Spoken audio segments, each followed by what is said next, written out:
What's up, everybody? Here we are posting at the beach, right? Chilling. Another one of those days. Anyway, I feel like it's time to get busy.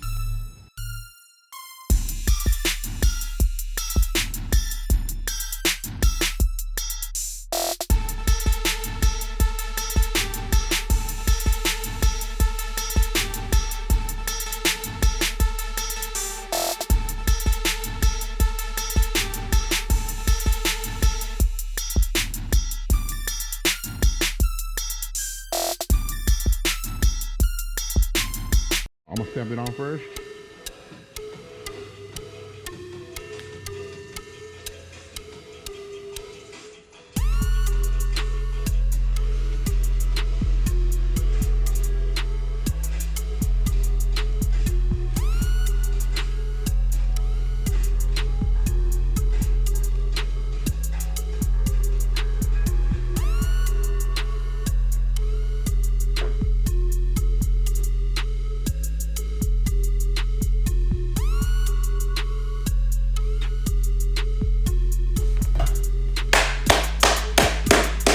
What is up, folks on the YouTube? How's everybody doing? Welcome to another episode of the Ink Hustle Tattoo TV with Jess Campos.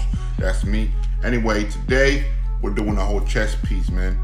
Just like the way I got my chest piece, we're gonna do a chest piece, but it's not gonna be as crazy and as intricate and complicated as my stuff. My tattoos, if you ask me about my chest piece, it took me about maybe 4 to 5 sessions. Now this is not that. We're gonna be doing a cross in the centerpiece right here. Stone cross with some wings kind of folding over around the chest. So we're starting this project here. Today we probably gonna end up doing one session only, one wing in the cross. And we're gonna try to knock out as much as possible. If the client here is up for it, we may be able to do the whole thing in one session, but I prefer to do 2. It's a lot. Working on a chest is a lot, man. It's sensitive, you know what I mean? A lot of times, you know, there's certain spots on the chest where you feel it the most, and you know, the body wears out after a few hours. Anyway, I would say about 4 hours to 6 hours for something like this. Just depends how well they sit. Just depends how well they take the pain and how many breaks we take, and you know, we can take it easy or we can just speed through it and knock it all out without breaks. I'm down to do that. I've been doing that for a long time. You guys want to tattoo like Jess Campos, man? Check out my channel. We would be able to work on you and knock you out in no time, man. I don't take many breaks. The only time I get up and take a break is like a water break, drink break, or a piss break.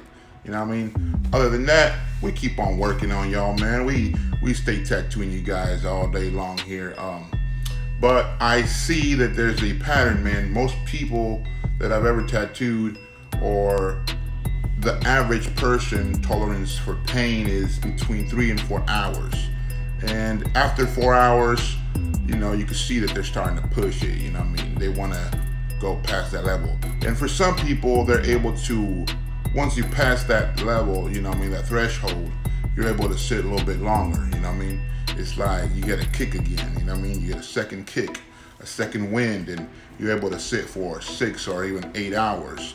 I don't rarely get people to do that.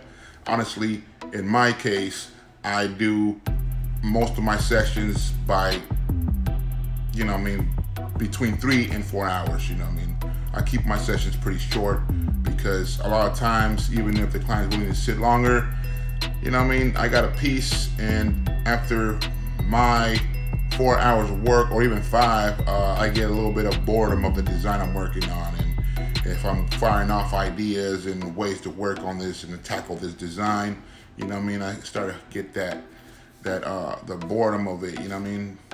So I break it up in 2, and we can put it in a 6-hour session, and you know, in 2 parts or 2 sessions.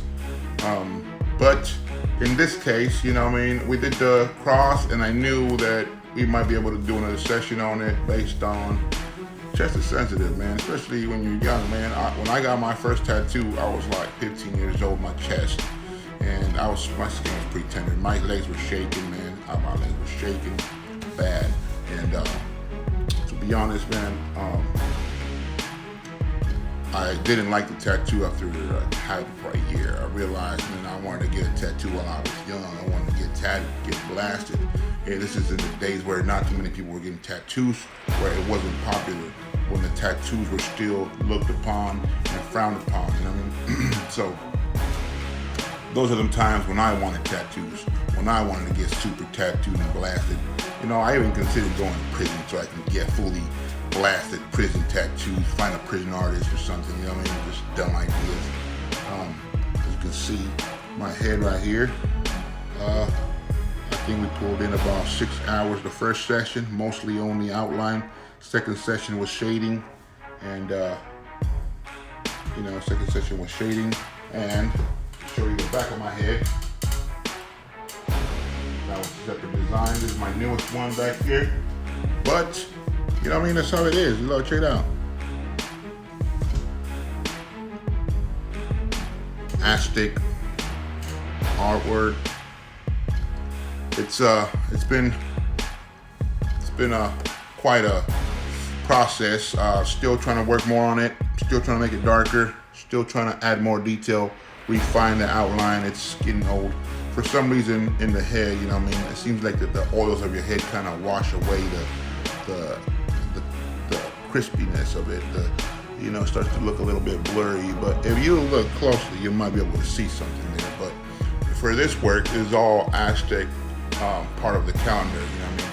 It was done in about 4 to 5 different sessions. I think the first session was this layer right here. Second session was this next layer. Third session was the outline of the dragons. And I think possibly the fourth session would have been like shading everything in between. And maybe the fifth session could have been like the eagle down here with the wings. And still another session to fill in more of my chest is needed, bro. Because for the longest, I was walking around with only one wing, man. So we did one wing on a dude right here. And you know what? He took it very well. It was pretty cool. Young dude. He was able to sit down for the whole session. You know what I mean? He was okay with walking away with one wing only. I did tell him that we were gonna do wing plus cloud work. So if it was just a wing, it wouldn't be so bad. But on top of the wing, you still gotta do cloud work around it, and possibly even add more shading to the center piece, the cross, and the radiating light. You know what I mean? The beams of light shining out. So I thought, we possibly might need another 2.5 hours to 3 just to finish the whole piece. So overall, it could have been a 6 to 7 hour tattoo. But we're tackling this thing and it's coming out. And right now we're in the middle of shading everything with my Cheyenne pen, cartridges. I've been using coils to do outline for a long time, and I'm trying to transition to just rotary machines and cartridges.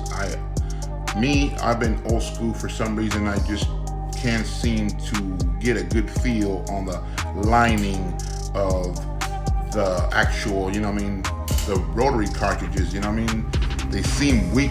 They seem like they don't penetrate the skin as efficiently as a coil machine does, as an outlining machine does, It does work. It also, it does a real fine job at it. It's just that you have to be more patient with it. You have to be a lot slower. I've been drawing for a long time, and so imagine that I'm running through a line like this. When I'm tattooing, I want to run through a line like that, like zzz, and that's my line. Now, if I'm working with a coil machine, I feel that I have to do this and work my line like this.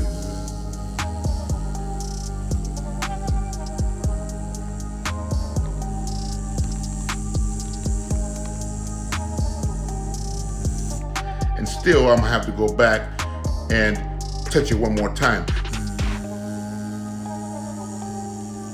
I don't know why. Maybe it's just me. I don't know how you guys feel. If you guys are using any type of machines like that, maybe it's just my machine, man. I need to get more so I can get a good feel. you know, before I make up my actual confirmation on this. But I've been used to running my lining machine,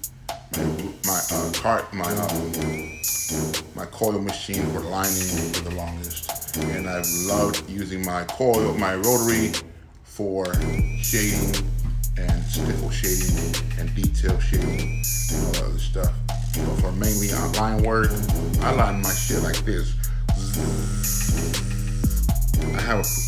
I feel that I have a good precision in lining when it comes to coils. When the coil is running 100%,